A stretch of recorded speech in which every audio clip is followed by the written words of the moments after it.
And so we think it's fun for you to evolve in some of those vibrational patterns, to make what you want more dominant than what you've got. And the focus wheel can help you make improvements, but there is something about a daydream. Have you ever found yourself in a daydream? You did it a lot when you were little, where you just let your mind wander and it went to really cool places where you felt really free and uplifted. And sometimes those around you, usually your teacher, wanted to snap you out of your delusional daydream and bring you back to the sucky reality that you had escaped temporarily. But we want you to decide that you're going to take an advanced course in daydreaming. We want you to decide that you're going to allow yourself to go where your inner being already is. And here's the thing that we want you to know. Your inner being isn't taking you into illusions or delusions. Your inner being will call you into a reality that you have formed bit by bit through life experience. When someone was rude, you asked for nicer. When you were rude, you asked for nicer. When you didn't have enough of something you wanted, you asked for more. When you had something you didn't want, you asked for something that was improved. You have been living life, and you have created a vibrational reality that is daydream worthy. And because your inner being is there, knowing who you really are and knowing what you really want to live fully in terms of manifestation, your inner being gives that undivided attention. And it's only when you divide yourself from your inner being that you feel negative emotion. That's what negative emotion is.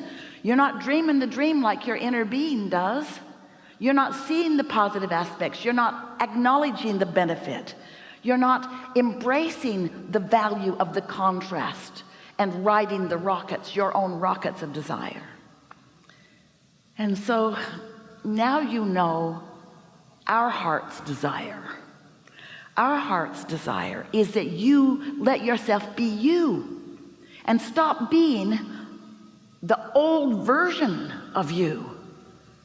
Now reality, what's manifested, is like gum you've chewed the flavor out of. There's so much more. We want eagerness to come over you. We want you to think about the things that you want.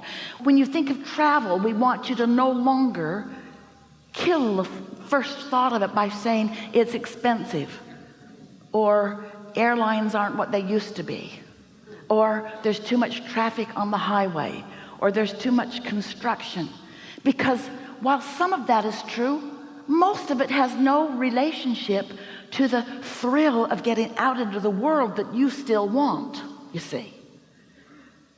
When you stumble across the thought of financial freedom just for a moment, and you feel the lift or elation that comes with that sort of fleeting thought, fleeting only because you kill it with logic.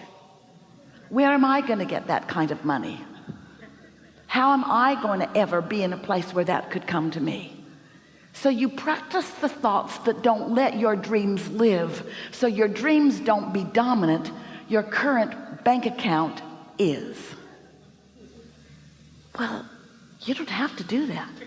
If we could convince you that what is vibrationally dominant within you will be, and it will be soon, that if you could find new, better feeling thoughts and make them dominant, which means make what is less dominant because the dream, the daydream, the idea of what you want is more dominant, you would start seeing the power of that kind of leverage. And Esther experienced a visceral feeling of that when she understood for the first time the difference between the power of a focus wheel, which is still cleaning up vibration, and a daydream, which just does not have any resistant vibration in it to begin with. A daydream that is resistance free. You used to do it all the time. Why'd you stop? Others around you thought you should face reality. because they didn't know that you came to create reality. They thought you just came to face it. So what would you like to talk about? We're eager to talk with you about anything you want to talk about. We're happy to meet you right where you are. You don't have to pretend that something is different than it is. There's nothing that is off limits. There's no place that you are that is a wrong place. There are just places that you are that help you to know that there's a different place that you want to be. So what do you say we go find some of that? Yeah.